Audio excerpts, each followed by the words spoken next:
Halo adik-adik, kali ini kita akan membahas tentang latihan soal PAS atau penilaian akhir sekolah. Jadi ini ada soal sekaligus pembahasan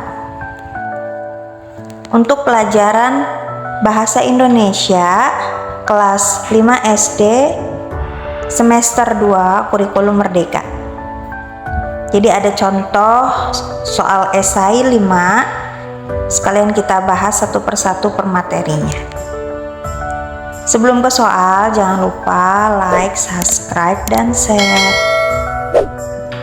Nomor 1. Surat yang terdapat kop surat, nama, dan alamat pengirimnya, serta tercantum tanda tangan dari lembaga atau instansi yang mengeluarkan surat tersebut disebut namanya apa? Ya, surat resmi. Surat resmi adalah surat yang dikeluarkan oleh lembaga atau instansi tertentu. Surat resmi terdapat bagian kop surat yang berada di bagian atas yang biasanya berisi alamat atau nama lembaga yang mengeluarkan surat tersebut. Berikut penjelasan beberapa bagian dari surat resmi.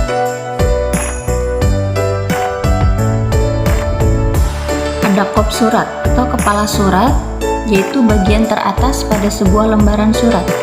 Kop surat biasanya terdiri atas nama, alamat, dan logo dari pemilik surat yang bersangkutan. Terkadang logo juga bisa diletakkan pada bagian latar belakang surat, jadi kayak watermark. Kop surat terdiri dari 1. Nama instansi atau lembaga ditulis dengan huruf kapital atau huruf besar. 2. Nama instansi atau lembaga ditulis dengan variasi huruf besar dan kecil. Dan yang ketiga, logo instansi atau lembaga. Setelah kop surat ada yang namanya salam pembuka.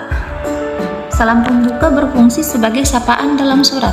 Salam pembuka ditulis dengan huruf kapital di awal dan di akhir oleh tanda koma. Jadi diakhiri oleh tanda koma. Contohnya, dengan hormat, koma, salam hormat, koma, salam sejahtera, koma, dan assalamualaikum warahmatullahi wabarakatuh. Terus di surat resmi juga ada yang namanya tanda tangan. Fungsi tanda tangan adalah untuk memastikan identifikasi atau memverifikasi ciri-ciri penandatanganan yang berkaitan dengan kesahan surat dinas yang dikeluarkan. Ada juga yang pakai stempel. Stempel sendiri berfungsi sebagai identitas atau pengenal dari instansi atau perusahaan yang mengeluarkan surat. Dengan stempel, keresmian dari suatu surat akan semakin kuat.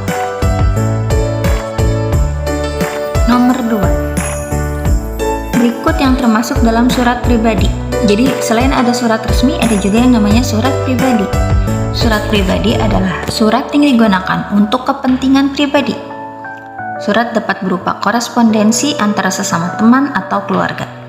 Ciri-ciri surat pribadi yaitu: pertama, tidak menggunakan kop surat. Kedua, tidak ada nomor surat.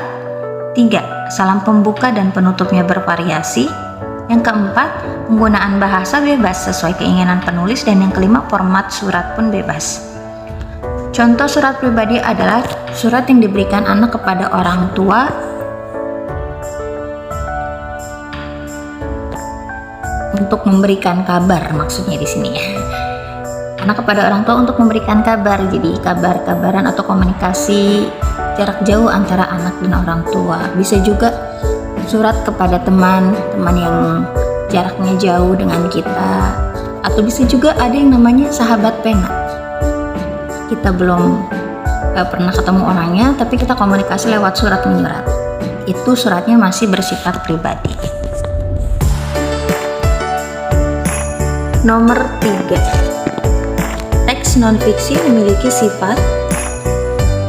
Non-fiksi adalah klasifikasi untuk setiap karya informatif atau seringkali berupa cerita yang pengarangnya dengan itikat baik bertanggung jawab atas kebenaran atau akurasi dari peristiwa, orang, dan atau informasi yang disajikan. Sebuah karya yang pengarangnya mengklaim tanggung jawab kebenaran. Teks non-fiksi dapat disajikan secara objektif ataupun subjektif, dan secara tradisional merupakan satu dari dua pembagian utama dari narasi, khususnya dalam penulisan prosa.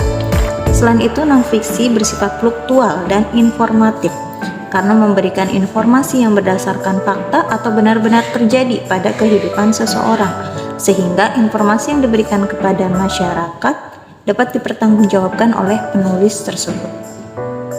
Karangan non-fiksi memiliki nilai lebih tinggi dari lainnya karena memuat sebuah fakta yang menarik, realita hingga peristiwa yang terjadi pada kehidupan nyata seseorang. Karangan non-fiksi bisa berupa sebuah buku ilmiah, artikel, fitur, tesis skripsi, hingga laporan, dan masih banyak lagi.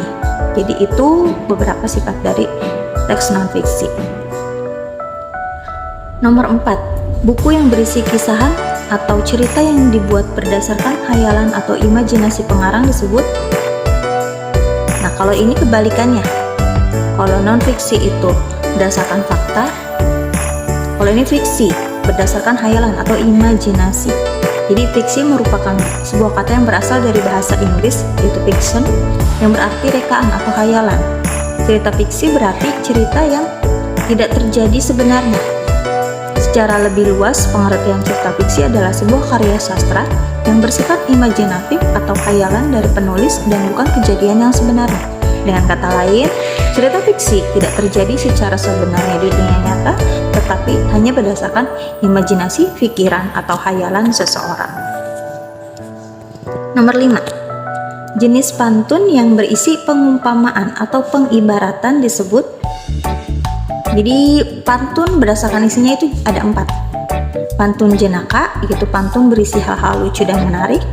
Ada pantun nasihat yang berisi nasihat dengan tujuan mendidik.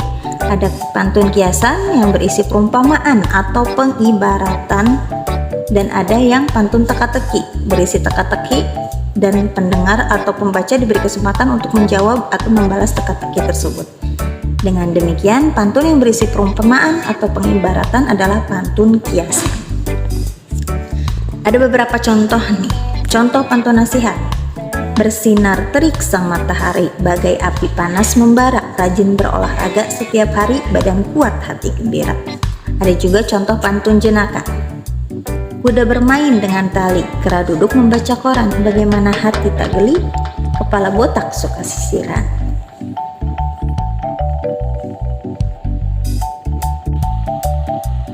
Cukup sekian pembahasan kita, kurang dan lebihnya mohon maaf.